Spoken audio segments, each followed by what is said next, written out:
Hey gang, James here with the Movie Reviewers 100. Oh, sorry about that. If you're familiar with my own channel, I've already explained. I'm in my comic shop. This is the back room where I watch all my movies. I was a little behind last week with some editing issues and some internet difficulties, so I decided to get a jump on stuff and film ahead. So this is my video. Well, you'll be seeing it on time, but of course I filmed this ahead. And it's documentary week. So I don't have any clue what anybody else is doing since I'm doing this so far in advance. I didn't even ask because I knew hands down nobody's going to do this documentary because I'm the only one that would probably own it.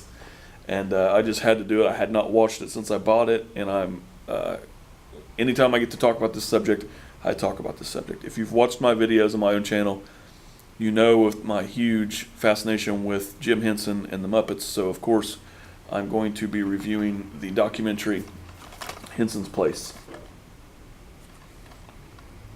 This documentary actually has a lot of personal interviews with Jim Henson, some interviews with the Muppets themselves, of course all of the, well, not all of the Muppeteers, mainly Frank Oz, and I think that's about it. This goes from his beginning in television for commercials. Him and his wife met in college and did some puppeteering for a local thing, a project that was like 6 weeks, 8 weeks long. And from that they went on and created other stuff and did this and built a name for themselves. And in the 60s they were asked to do Sesame Street. Sesame Street was created and they wanted to use puppets, and there was no way they were doing a movie about, or a show about puppets for education without Jim Henson. There's even a lady on the documentary that says that if they couldn't get Jim Henson, they wouldn't use puppets. So that's how big of an influence he had in the puppeteering community.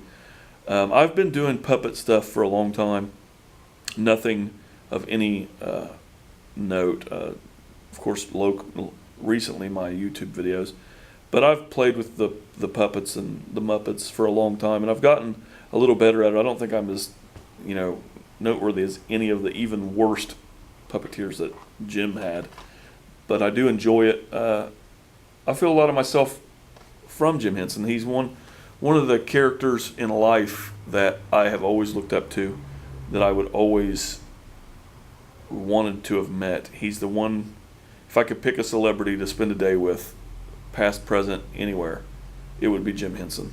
I think that it would just be one of the greatest days ever. He's such an influence on my life and how I look at the world and look at my kids and just everything. But the documentary goes on clear through Fraggle Rock, which was one of the last things that he was working on. It hits in the middle, of course, on the Muppet Show, and how the Muppet Show came to be, how he got a contract, how his first 2 motion pictures came about with the Muppets, and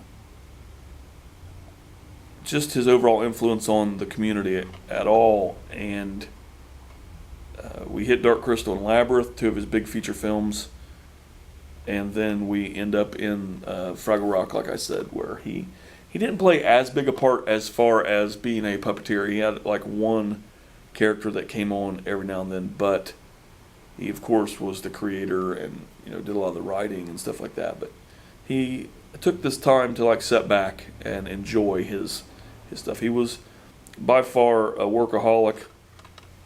He always was thinking and jotting down. And a couple of the box sets that I have with Muppet related things, especially the Fraggle Rock box set that I have, has a notebook that's a copy of the notes he had on a flight when he came up with Fraggle Rock. So Kermit being one of his most popular Muppets, he was actually a representation of Jim Henson. That's how he lived through his Muppets. Rolf the dog being, of course, one of his actual first Muppets. I don't think that's in this documentary, but a lot of useless knowledge here. Rolf was created for a show that he did with his wife, and went on to do dog food commercials. So it was one of his first like talking puppets. Kermit was of course created and took off as that, and then he went on to Sesame Street, and when he created the stuff from there, him and Frank Oz, who you know as the voice of Yoda, probably is the most mainstream stuff that he's done. He's also directed a bunch of films, Dirty Rotten Scoundrels, one of the Muppet movies, a couple other things that have just popped out of my head. But him and Frank were best friends. They created Bert and Ernie. They went back and forth with who was who, and of course they ended up with Frank Oz being Bert, Jim Henson being Ernie, and Ernie being a representation of his childlike side of his puppetry, and Bert being more of a serious stick in the mud for Frank Oz, but whatever. Frank on the Muppet Show did, amongst others, he did Piggy, Fozzie, and Animal were his main three, and he was some of the hand movement for the Swedish Chef, where Jim was, of course, Rolf the dog, Kermit the Frog, Dr. Teeth, the lead of the Muppet Mayhem band, and the voice of the Swedish Chef, amongst others. They did all kinds of them. But yeah, that's... What else was I going to say? Oh, Rolf the dog. I was getting off track on him.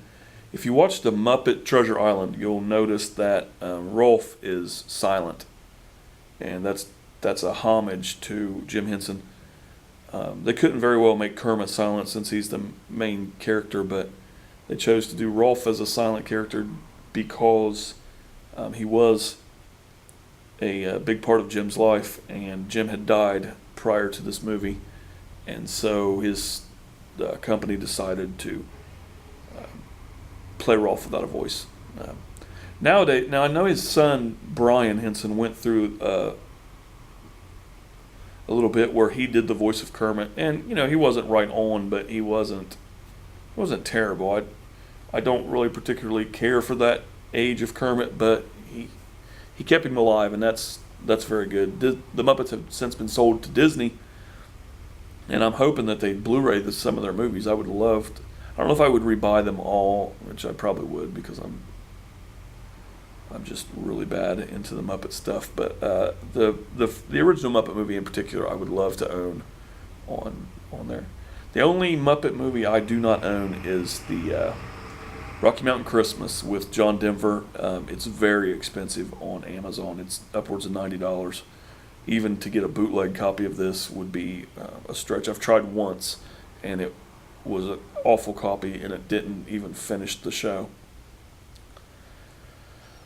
But that's all of the Henson stuff that I don't own. I do own all of the Palisade action figures they did a few years ago. I own some busts. I own, of course, a lot of stuffed animals and Muppet puppets. Of course, you see my puppet or Muppet Zig, as we call him, on my channel a lot. He's actually what's considered a Muppet whatnot. They are the extras in the background of the Muppets. If you ever see a shot of a crowd of Muppets, there's the main characters and then there's the background group. And the whatnots were made so that they could take their eyes and nose and hair off and switch them up and make new background characters all the time, and not just have staple background characters. And that's what Zig is. His eyes and nose come off, and his beard and mustache, and I can change him up any way I want. So that's it. Well, anyway, I got off on a tangent about the Muppets, but that happens often when I speak of Jim Henson. So definitely, if you get a chance to see Hensons Place, the man behind the Muppets, please do so. If not, I told you everything that was in it, so it doesn't really matter. So make sure you watch everybody else's videos, and I hope everybody has a great week, and watch some Muppets. And look out for Zig on my channel, because he's starting to invade. He's got his own freaking opening now, so who knows what the hell's going to happen with him. So anyway, thanks for stopping by, guys, and later.